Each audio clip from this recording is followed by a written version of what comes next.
आपको ब्लड के बारे में बताऊंगा, ब्लड का जो स्ट्रक्चर है उसके बारे में बताऊंगा, ब्लड ट्रांसफ्यूजन जिसे बोलते हैं, ब्लड ग्रुप के बारे में ढेर सारी चीज़ें यहाँ पर कम से कम 100 क्वेश्चन का ये आपका टॉपिक पूरा है। बहुत ही महत्वपूर्ण, कोई ऑप्शन नहीं करेगा, बहुत ही इम्पोर्टेंट टॉपिक है। आगे हाई स्कूल इंटर सब यहाँ मिलेंगे आपको। यहाँ क्वेश्चन ब्लड क्या है, बहुत ही महत्वपूर्ण क्वेश्चन है।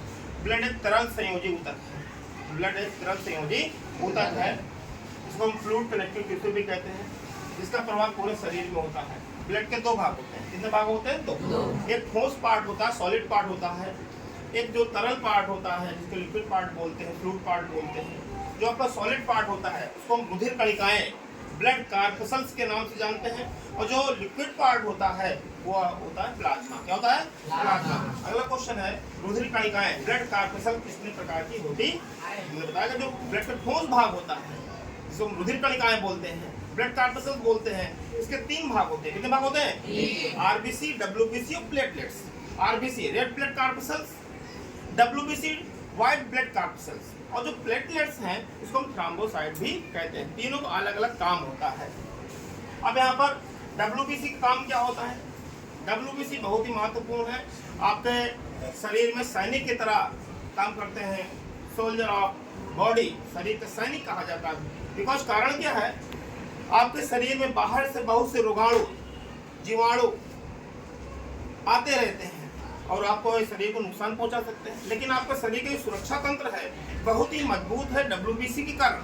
ये डब्ल्यूबीसी क्या करते हैं, बाहर से जो जीवाणु आते हैं, रोगाणु आते हैं, उनको नष्ट करने का काम करता है डब्ल्यूबीसी। और प्लेटलेट्स का क्या होता है? प्लेटलेट्स क्या करता है? थ्रोम्बोसाइट बोलते हैं। ये ब्लड के क्लॉटिंग, ब्लड के जमने में सहायता करता है। ब्लड का रेड कलर जो लाल रंग आप जानते हो, लाल रंग होता है हीमोग्लोबिन के कारण होता है। अगला क्वेश्चन आता है ब्लड का रेड कलर हीमोग्लोबिन का होता है, और हीमोग्लोबिन ब्लड के किस भाग में पाई जाती है? और जो हीमोग्लोबिन होता है जिसके कारण ब्लड लाल होता है, ये ब्लड के आरबीसी भाग में पाई जाती है। ब्लड का काम क्या होता है? ब्लड के तो कई काम हैं, यहाँ पर मैं आपको कुछ मुख्य काम बताता हूँ। ब्लड देखिए, जो हम लोग खाना खाते हैं, खाना डाइजेस्ट होने के बाद ग्लूकोज के रूप में जाता है। इस ग्लूकोज को कौन ग्रहण करता है? कोशिकाएं। कोशिकाओं का भोजन क्या है? ग्लूकोज। तो ब्लड क्या करता है? इस पचे हुए भोजन जो कि ग्लूकोज के रूप में है उसको पूरे कोशिकाओं में तक पहुंचाने का काम करता है, अर्थात ये पोषक पदार्थों को ले जाता है।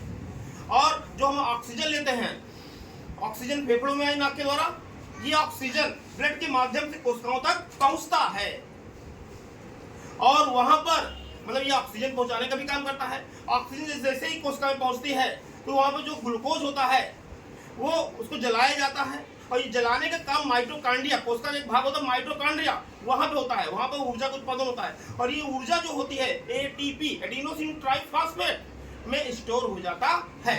इस प्रकार ब्लड का हमने काम देखा, ग्लूकोज को भी ले गए, ऑक्सीजन को भी ले गए, और यहाँ तक कि जो कोशिकाओं में वेस्ट प्रोडक्ट बनते हैं, हानिकारक पदार्थ बनते हैं, उनको भी कोशिका से लेकर किडनी तक पहुंचाने का काम करता है। किडनी में क्या होता है? ब्लड की छनाई होती है। जब ब्लड छन जाता है तो साफ हो जाता है। तो ब्लड का बहुत महत्वपूर्ण काम है। ब्लड आपके शरीर का टेम्परेचर रेगुलेट करता है, टेम्परेचर मेंटेन करता है। अब अगला क्वेश्चन है रक्त वाहिनियों, जो रक्त वाहिनियां होती है, मैं इसके बारे में कल बताऊंगा आपको। ब्लड वेसल्स बोलते हैं। आपने देखा छोटी छोटी नलियां होती है, आप दिख रही है आपके यहाँ पर, ये छोटी छोटी नलियां होती हैं जिसको हम ब्लड वेसल्स बोलते हैं, रक्त वाहिनियां। इसी में ब्लड बहता है और पूरे शरीर में सजीव होता है। ये 2 प्रकार के होते हैं। मैं कल इसके बारे में विस्तार से बताऊंगा, लेकिन ऑप्शन मत होइएगा।